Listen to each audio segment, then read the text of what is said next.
GL Moradabad Aryan club द्वारा Ambedkar park Ramganga विहार में cancer जागरूकता कैंप लगाया गया, जिसका प्रारंभ फाउंडर सुदेश आर्य एवं अध्यक्षा रति रस्तोगी द्वारा किया गया, जिसमें डॉक्टर नूतन आर्य ने कैंसर से बचाव के विषय में जन सामान्य को संबोधित किया।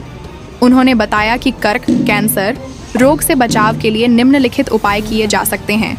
1. स्वस्थ आहार अपनाएं, ताज़ी सब्जियां, फल, साबुत अनाज और दालों का सेवन करें। प्रोसेस्ड और जंक फूड से बचें। अधिक तेल, नमक और चीनी का सेवन कम करें। हल्दी, लहसुन और अदरक जैसे प्राकृतिक तत्वों का उपयोग करें। 2. नियमित व्यायाम करें। प्रतिदिन कम से कम 30 मिनट तक योग, वॉकिंग या कोई भी शारीरिक गतिविधि करें।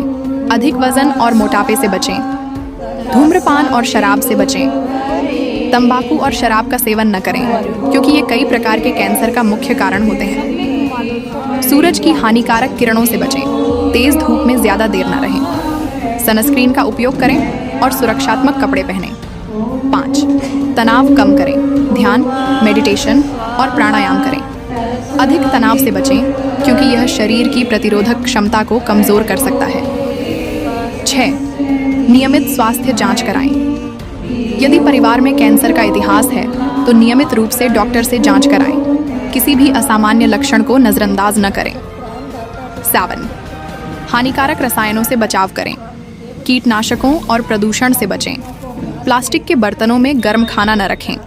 इन उपायों को अपनाकर कैंसर के खतरे को काफ़ी हद तक कम किया जा सकता है। कार्यक्रम के अंत में क्लब द्वारा डॉक्टर नूतन आर्य को स्मृति चिन्ह एवं शॉल द्वारा सम्मानित किया गया। इस कार्यक्रम में चिकित्सा के क्षेत्र में नर्स के महत्व एवं उपयोगिता का सम्मान करने हेतु नर्स ख्याति गुप्ता को भी प्रतीक चिन्ह देकर सम्मानित किया गया। कार्यक्रम में रेखा पांडे, संध्या सेठ, रोली गुप्ता, शालिनी, नीता इत्यादि उपस्थित रहे। जन प्राइम मीडिया न्यूज़ के लिए मुरादाबाद से सैयद नासिर अली के साथ सैयद नाजिम अली की रिपोर्ट।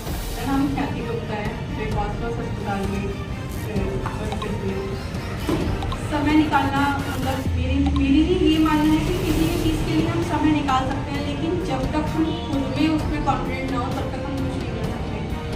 किसी भी काम को करने के लिए सबसे पहले खुद के अंदर भगवान का हाथ होना चाहिए, जो कि खुद की पावर ही आपको मजबूत बनाती है।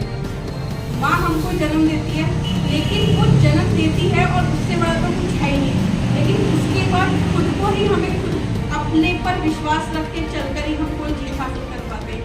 कहीं पर भी जाकर मोमेंटो लेना, गिफ्ट लेना, डजंट मैटर कि आप कैसे ले रहे हैं, लेकिन ये महत्वपूर्ण है कि आप उसको किस तरीके से ले रहे हैं और उसका यूज आप कहाँ पर अपनी बुद्धि से आगे कर पाएंगे। तो मैं यही कहना चाहूँगी सभी लड़कियों के लिए कि कोई कुछ भी करे, कोई कुछ भी करे, लेकिन हमें हमेशा अपने विश्वास पर खड़ा रहना चाहिए और हमें खुद को इतना मजबूत रखना चाहिए कि सामने वाला हमारी कमजोरी न पकड़ पाए। आपके अंदर दुख है, वो आपका खुद का इनिशियली है, पब्लिकली नहीं है, तो खुद को हमेशा हमें मजबूत आर्यन क्लब की तरफ से बहुत बहुत धन्यवाद। और ये कार्य तो समाज के लिए, सभी के लिए ज़रूरी है, लेकिन ये जो एक्टिविटी मैम ने हमें दी है, DCP मैम ने, वो यही संदेश देने के लिए दी है कि हर एक व्यक्ति की वैल्यू बहुत ज़रूरी है और ये तो एक कृपया ध्यान से सुने।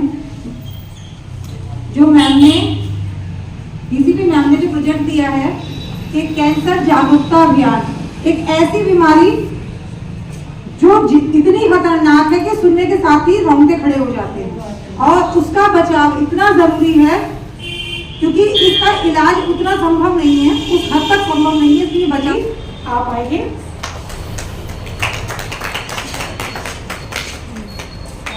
अपने विषय में और आगे जो जानकारी आपको देनी है उसकी प्यारी डियर मैम, मैं होम्योपैथिक की डॉक्टर हूँ और होम्योपैथिक की दवाइयों से ही कैंसर से संबंधित इलाज करती हूँ।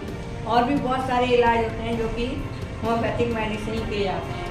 कैंसर को हिंदी में तो कैंसर वैसे हम कहते ही हैं, लेकिन आयुर्वेद में इसे कर्कट के नाम से जाना जाता है कि कर्कट रोग हो गया है।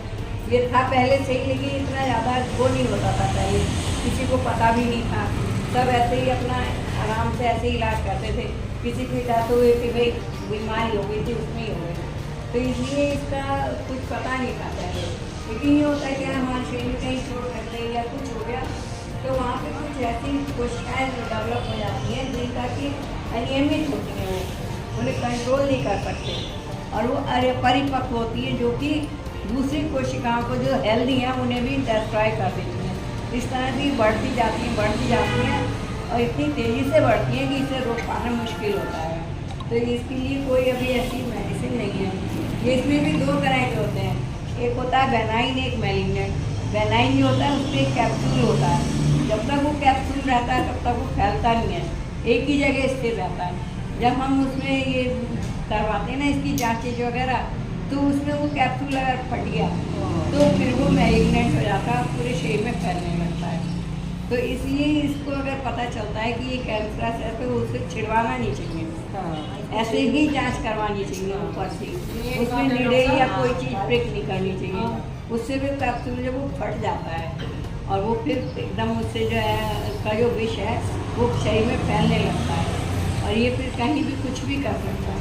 लीवर में है, लीवर कैंसर हो गया, ब्लड में आ गया तो ब्लड कैंसर हो गया, अब फीमेल में ब्रेस्ट में आ गया तो ब्रेस्ट कैंसर, यूट्रस में चला गया तो यूट्रस में ही कि बार बार एबॉर्शन कराती हैं लेडीज, या बार बार ऐसी मेडिसिन लेती हैं कि एबॉर्शन होता रहे, तो वो उससे भी उनके अंदर कैंसर डेवलप हो जाता है। तो इसलिए किसी भी बीमारी के लिए, किसी भी उसके लिए उसको बार बार नहीं करना चाहिए।